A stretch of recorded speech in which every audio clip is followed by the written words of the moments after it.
the Director of Research and Statistics at the Central Bank of Nigeria. He was also the Director General of the West African Monetary Institute. He is a consultant with the United Nations Economic Commission for Africa.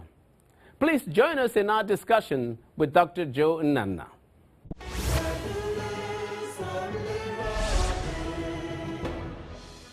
As I just said in the lead-in, China is extremely important today. The second largest economy in the world after the United States. And there are people that say that by 2016, I've estimated it to be about 2020, that China is going to take over from the United States as the top country in the world in terms of size. Africa is small, accounting for only about 3% of world trade. But Africa is now looking to China, this emerging giant.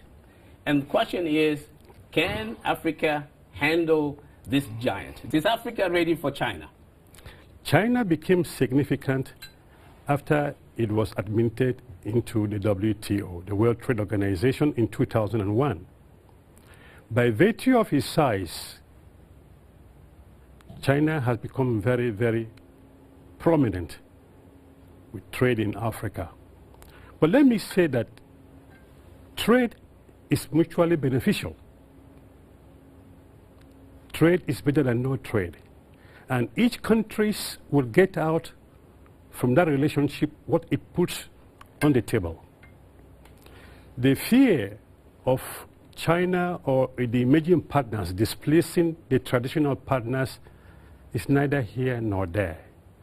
If you look at the figures, Africa still maintains a significant trade relationship with its traditional partners. These are the UKs of this world, France, and the USA.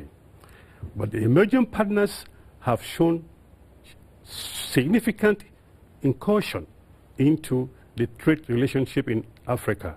Well, the question is, are the African countries getting the best out of its new partners, or are African countries better off staying with its traditional partners? My take to this question is that it is a positive sum game for African countries trading with the emerging partners. Well, we can do more, provided we negotiate with the emerging partners, and that negotiation will be based on the framework of what we want, what the African countries want. In trade, countries don't get what they deserve, they get what they negotiate for. What we want, is it to try to continue our traditional kinds of our trade with our traditional partners, or what we want, is it to shift to somebody else? Wouldn't that be based on our shifting to someone else? Wouldn't that be based on the fact that there is something that someone else has that the older traditional partners don't have? Yes. And that's why we're going there. Do we know that that's the case, that there is something new that we can get from these new partners vis-a-vis the old traditional partners? It's a very good question you've posed. In fact, do we have a husband's choice is the question. Are we getting a better deal from the emerging partners, or are we better off staying with our traditional partners? It's neither yes or no. We can, in fact, gain more. As I said earlier, trade represents a positive sum game. Hitherto, trading with our traditional partners, Africa was basically the source of raw materials. But isn't that what's happening with the likes of China? Well, yes and no. Yes and no. The emerging partners have brought a new dimension into the trade relationship. What we have now is, what we see actually is more of trade diversion than trade creation. But is that a good thing? Isn't that no, when they teach us that diversion, we don't want that? Diversion implies there's a distortion in the free trade, which we can clearly see in terms of quality of products we get in the African countries, be it textile, medicine, electronics. The quality of the product Is it affordable? And what is how can we maximize the benefit to the consumer? Is the welfare being diminished? Or do we have an implicit price increase in the type of product we receive from the emerging partners? Again, my take is that with more trade with the emerging partners, the quality of products coming into Africa, and in my country, Nigeria in particular, has changed dramatically. It's gotten worse, or? It's getting worse. There's no question about it. Okay. And it's left to our regulatory authorities, the NAFDACs of this world, the sons of this world, to ensure that what we import into the country is what we bargain for.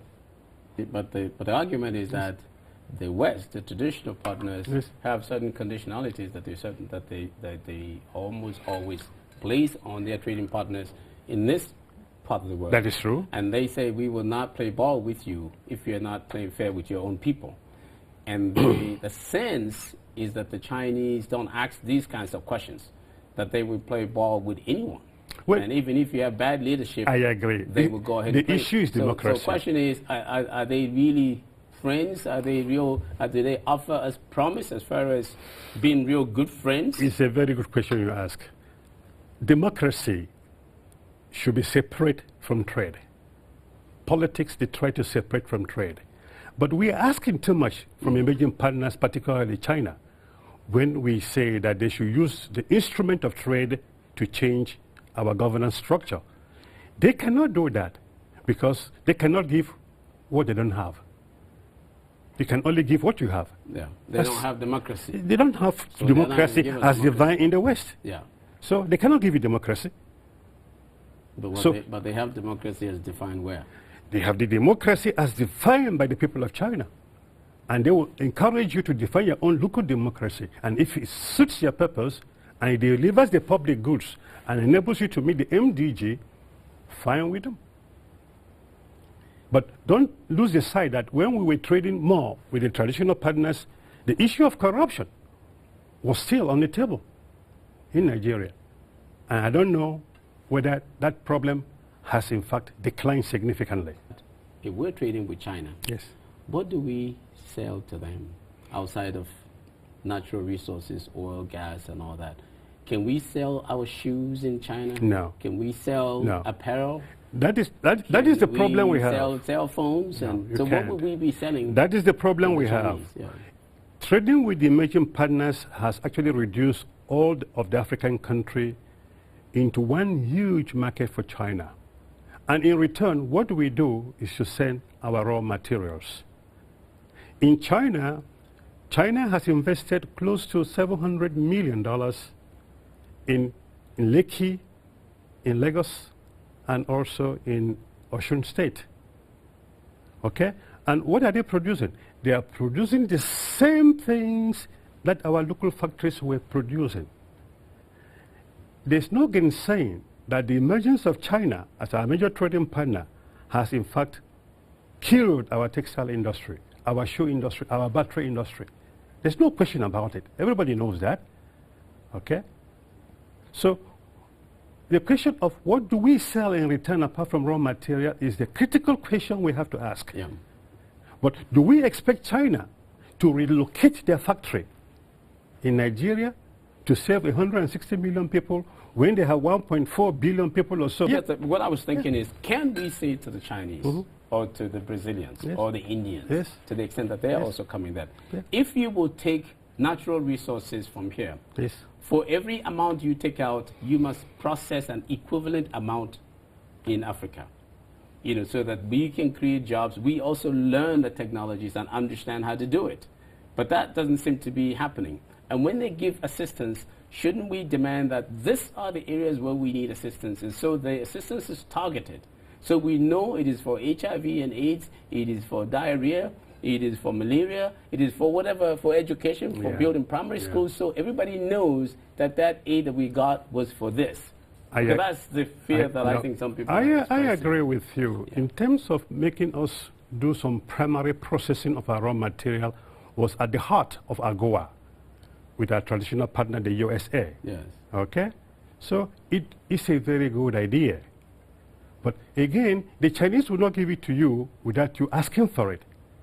So the fault is not the Chinese, but the fault is the African countries.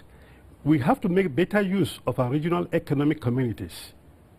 The ECOWAS should say, okay, within the ECOWAS sub-region, if the Chinese are coming to do business with us, this is our term. And I want to conclude here, I have you to give a summary here for us, because what I'm thinking is that we really should not push anyone away.